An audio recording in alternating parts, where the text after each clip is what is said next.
still get a lot of surprised reactions from people who don't really think I played the game, but only really make cars. If you didn't know, I'm a pretty avid player of Rocket League and I consider myself a so-called once main, peaking at Champion 3 Division 4 in the playlist last season. But along the way, I picked up a few things and I feel like there's still a lot of small gameplay changes that not really many people speak of, but they can really make a big difference in your once gameplay. A while ago, I saw a tweet from Doomsy where he talked about how him, Sibadem, and iIgnite tried out eye trackers for a video, and they found that their eyes were dotting around opponents and teammates more than beginners who usually just stare at the ball. The tweet came as an answer to Kronovi, who talked about how valuable peripheral vision is in high-level gameplay. Now, this is obviously in regards to threes, but it made me think of how I utilized my vision in ones back then, and it really opened my eyes, pun intended, to the point where I actually made some changes in my game. Here's a brief introduction to how I view the pitch in 1v1 and make decisions based off the information that I gathered.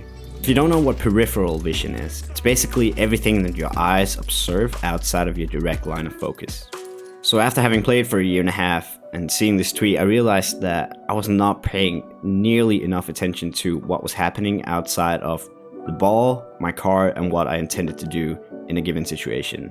For me, one of the things that I struggled with the most, I slowly realized that I wasn't doing flicks as much, simply due to the fact that I was always getting challenged and somehow the defender always came in at the right time. But I realized this was all due to me not observing him properly. So in these situations, my eyes will like flick back and forth between the ball and my car and my opponent to keep the ball as close to me as possible, to the point where I know that I have all the options, I have all the cards on my hand, all the while knowing what my opponent is intending to do and how he's trying to adapt to my possession.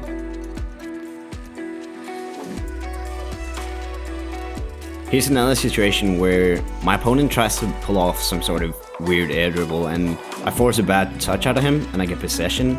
I maybe could have pulled this off quicker, I think, but I noticed to my right that he hits the brakes for a split second. I want to keep the ball in my control again, to the point where I know that I can flick it over him in case he tries to challenge. He hit the brake for a second, so I knew that I could flick it real quick, recover fast, and get a goal out of it.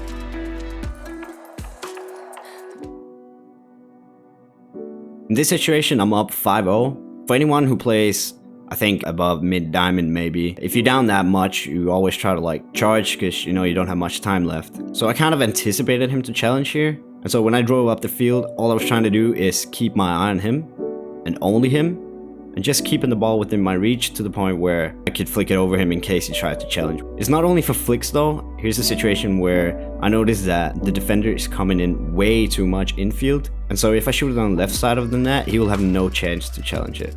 If you look at it from his perspective, it's sort of as if he realized that he was too much infield, he wasn't shattering very well, and when the shot came in, there's basically nothing he could do. Now, this is a long sequence where I miss a shot and my opponent gets a free run-up, and I only managed to get one pad on the way back.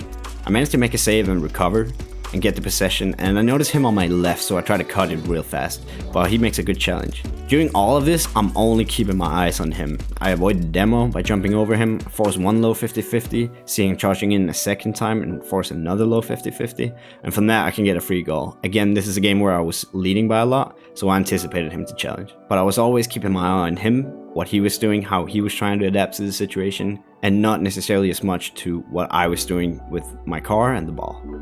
It also works defensively. Here's a situation where you can see I have to half flip in order to correct my position and get the mid boost. I see my opponent make a very hard touch and I realize that I can quickly beat him to this by turning around.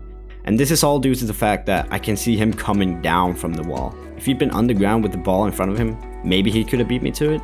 But the fact that he was on the wall and that's what I was paying attention to, I knew that I could beat him, so it was a safe challenge, even though it looked a little bit risky.